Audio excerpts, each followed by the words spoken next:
Well, hello again from the Champions League surrounds of St James's Park. Yeah, Borussia Dortmund are just about to train over my shoulder there, and I have to say the stadium is far more prepared than it was the last time we were here prior to the Paris Saint-Germain game. Yeah, there was literally guys hammering UEFA signs above doors the last time, but they know the score this time. They know what to expect, and I have to say the stadium does just have that little bit of magic about it when you see the UEFA signs and the Champions League ball everywhere.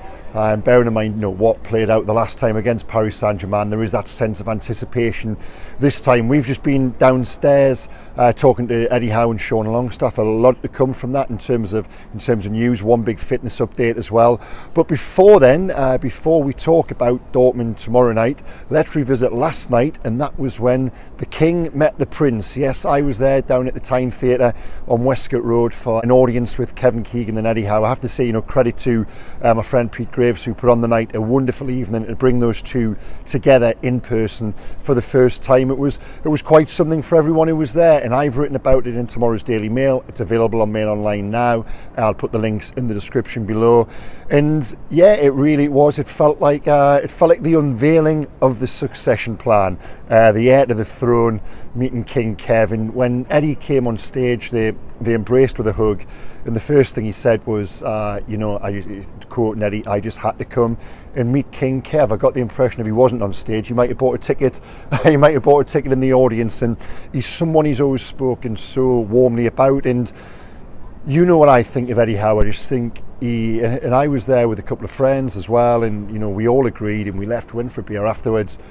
And everyone just said he speaks so well, he handles himself so well, he doesn't put a foot wrong. This is Eddie I'm talking about. And for Kevin to reveal, and we knew this anyway, but for Kevin to reveal that on day one in the job, Eddie had phoned him and asked for advice and just said, what can I do? What can I do to generate positivity? What should I do to get things right here? And Kevin said, just be honest. The supporters up here haven't always had that in recent years. I would certainly vouch for that with one or two who have been involved in this football club. But Eddie is honest. He's genuine. He's intelligent.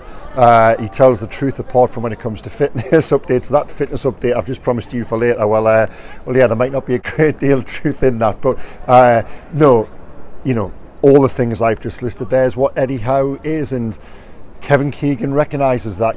Kevin's nobody's fool, and I've worked with Kevin over the years, and he wouldn't dispense with the praise he does lightly. And he said, and it was quite a touching moment, Eddie took to his seat, and before we went any further with the evening, Kevin just took the mic and said, he gets this football club, he gets Newcastle United, and he sent a message to supporters in the room by saying, you guys, he said, addressing the room, you guys have been crying out for, been dying for someone who comes in and understands you and understand the club. And he said, rest assured, you're in safe hands because this man does. And I would absolutely vouch for that. And Eddie has made every effort to understand Newcastle, and from the very word go, even with guys like myself and other journalists and whoever it may be, he wanted to be a sponge. He wanted to absorb as much as he possibly could about the city, the supporters, the media, how everything works. And wow, it really is paying dividends, because what we're seeing right now, as Kevin Keegan said, it's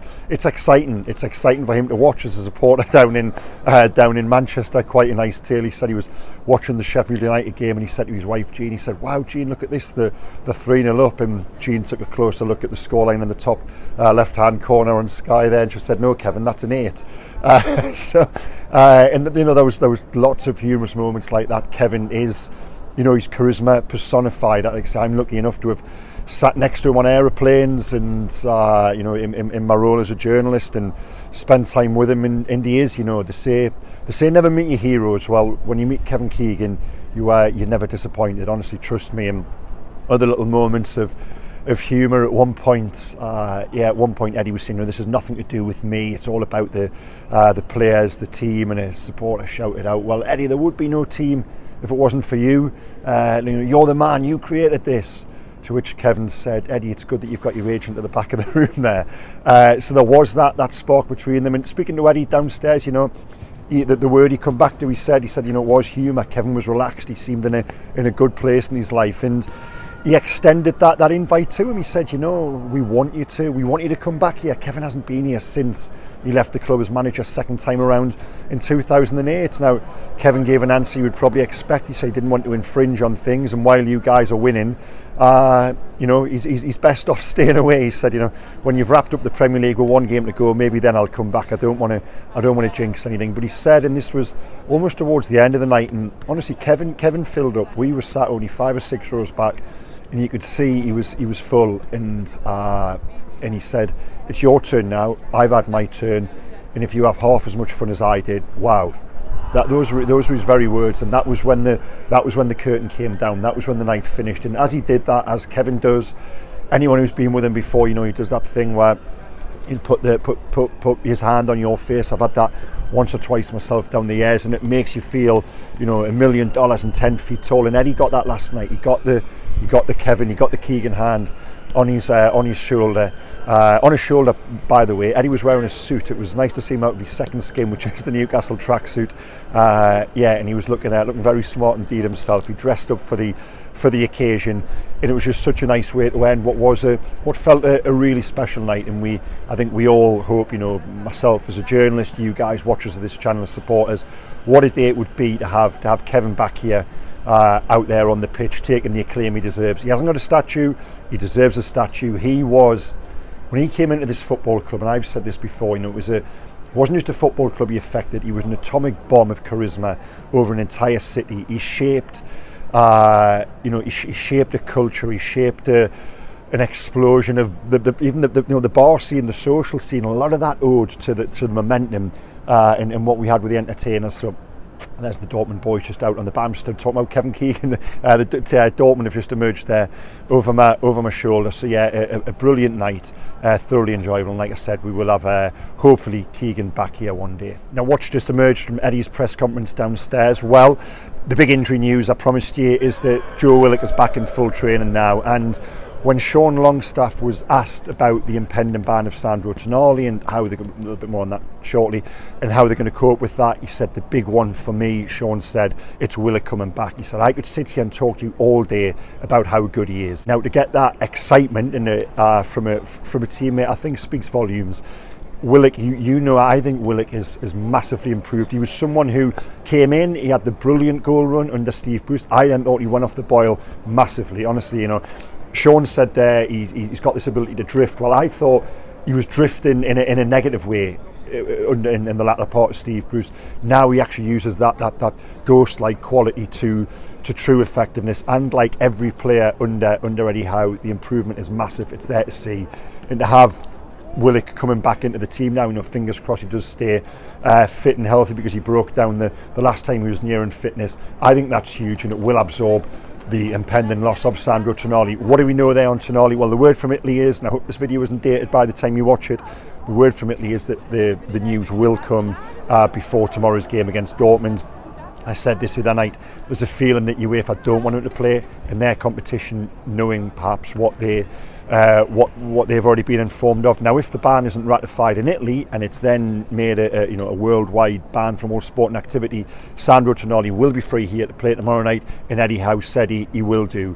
We'll have to wait and see on that front. Now, Kevin Keegan said last night that Newcastle could win the Champions League, and that was put to Eddie downstairs there. And while he wasn't going to come back and say, yes, I agree with Kevin 100%, he did say, well, we're in it, so we're going to try and win it. And why not? A couple of videos ago, I was out in Spain having a walk around Seville, and a couple of my friends said to me, wow, you're positively giddy come the end, saying Newcastle could potentially win the Champions League. But maybe that was the sun and the 2 beers I'd had over lunch. But no, I'm not going to stand here now and say they'll win it, but I am on the record and I'm willing to commit to this. I think we'll make the semi-final. I think they'll beat Dortmund back here tomorrow night. I think they will finish top of that group. That then might give them a favourable draw going into the last 16. So who knows? But they're just playing so well at the moment.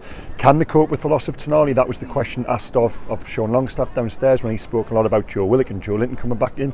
Well, yes, I think they can, because it's been, I've said this a lot, there's been some good and some not so good from Tonali. He was a player finding his feet, so I don't think it's got perhaps as big an impact as it would have done if, say, you'd lost a Bruno Guimaraes, 2 months into his time here. Bearing in mind, Bruno did really hit the ground running. And I was having a little wander through what is a very, very busy press box here. There's a lot of guys over from Dortmund in the stadium enjoying a stadium tour, and you've got Dortmund, like I say, they're gathered as a group there. They've just had a little chatting amongst themselves. So yeah, we'll finish off, like I say, guys. Please click on those links below to take you through the Daily Mail stories from tonight.